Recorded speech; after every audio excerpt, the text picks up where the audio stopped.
Greetings once again, and welcome to my new calculus channel. My name is John Gabriel, and this is a special requests presentation by a members only subscriber. So I only do this for members, and the only reason I'm doing it for someone called Jaden Wilson is that he has been a subscriber for a very long time. So it's not a given that I'm going to produce a video or something on your request if you have just recently subscribed or become a special member or become an only member recently. So Jaden asked me to critique this Calculus Made Easy page. So I'm going to look at in this subscriber only, I'm going to critique the first page, and perhaps if I do critique further pages, as it says here next,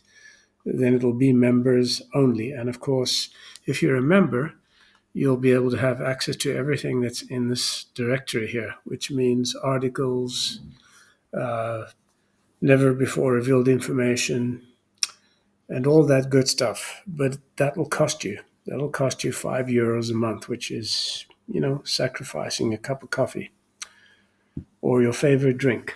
Anyway, let me begin. So this site here is supposedly a site meant to make calculus easy. And it starts off by saying the preliminary terror, which chokes off most fifth form boys from even attempting to learn how to calculate, doesn't even say what, can be abolished once and for all by simply stating what is the meaning in common sense terms of the two principal symbols that are used in calculating. And the dreadful symbols are D and this elongated S, he says. Okay, let's critique it. So, my comments appear embedded in red font throughout this document. So fifth form suggests that Jaden is from the UK, as this is a classification system used since Victorian times in the UK, and sixth form is where students take A-levels and can last up to 2 years. How do I know that? I used to teach A-levels in China, so that's the reason I know that. I haven't really being part of the British education system. So these dreadful symbols are 1, D, he says, which means a little bit of. And so I'm sorry, D does not mean a little bit of anything, okay? Let me repeat that. D does not mean a little bit of anything. It originates with the dumb Leibnizian approach, which was used to denote ultimate finite difference, okay? But first, sane differences were stated, as you see over here. In other words, all you're doing is you're taking the value of a function y at some point x, and then you're taking it at another point x plus delta x. And similarly, dx would be the difference in the x coordinates, okay? So now you end up with two differences, dy and dx. But by some magic of limits, these finite differences, dy and dx, morph this funny shaped delta.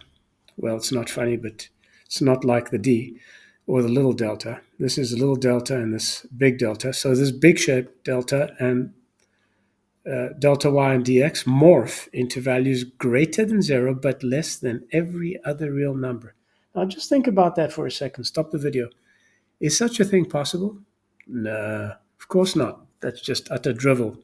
Okay, and it's bullshit that mainstream buffoons known as math professors and educators try to advocate through sets, sets filters and ultra filters and all that anti-mathematical garbage known as set theory and set and ZFC axioms. They're all incompetent nincompoops who are incorrigibly stupid and have no idea why calculus works, and in fact have never understood it. So finally forming the fraction of these so-called infinitesimals, the dy and the dx, results in the ultimate fraction. So somehow this delta x and this delta y morph into dy and dx,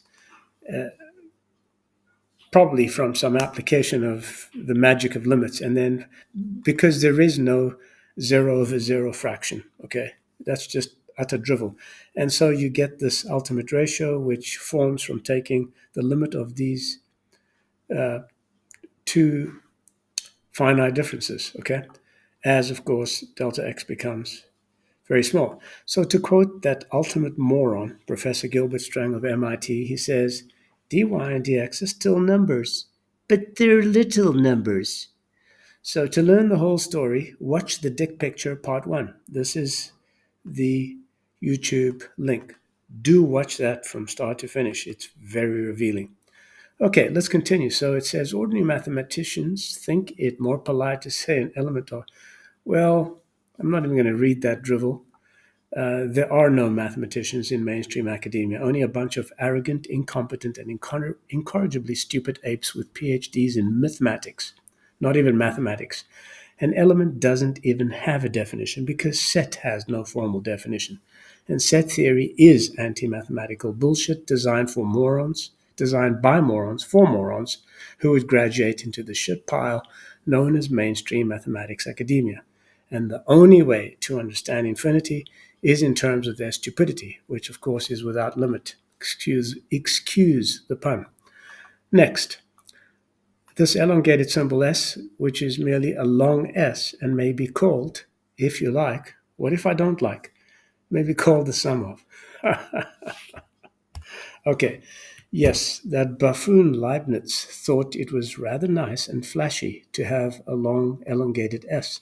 It's possible he had strong gay tendencies, nothing against gays, but heterosexual men don't write elongated S's or give preference to sibilant sounds. So,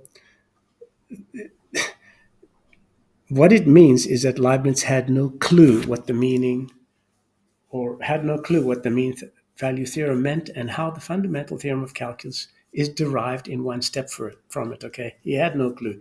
Just like your professor of mathematics and your Abel Prize winners and your Field Medals Prize winners have no clue because they don't know, okay? So ordinary mathematicians called this symbol the integral of blah, blah, blah, blah.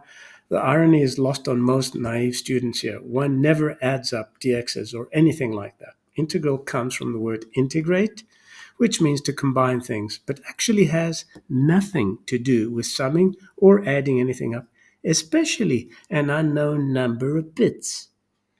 Okay, then for the final comment, I'm going to stop here. There is more, but you have to be a member, members only. The word integral simply means the whole. If you think of the duration of time for 1 hour, you may, if you like, think of it as cut up into 3,600 little bits called seconds, and the whole of the little bits added up together make 1 hour. Now, let's see, why is that totally inappropriate? It's a poor analogy because you have a known number of little bits, that is 3,600. But this is not the case according to Leibnizian bullshit, which later formed the foundation for that garbage called Riemann sums. So what Leibniz thought is that you're adding up an infinite number of bits, not 3,600 or a well-defined number of bits. And of course, this ironically is the site is ironically meant to help those who are starting to learn calculus. But I think, in fact, I don't think I know for sure. It's just going to turn them into the same kind of ape that you find in mainstream mathematics academia, like your mathematics teacher or your calculus teacher or professor. So you don't want to be like that. Okay?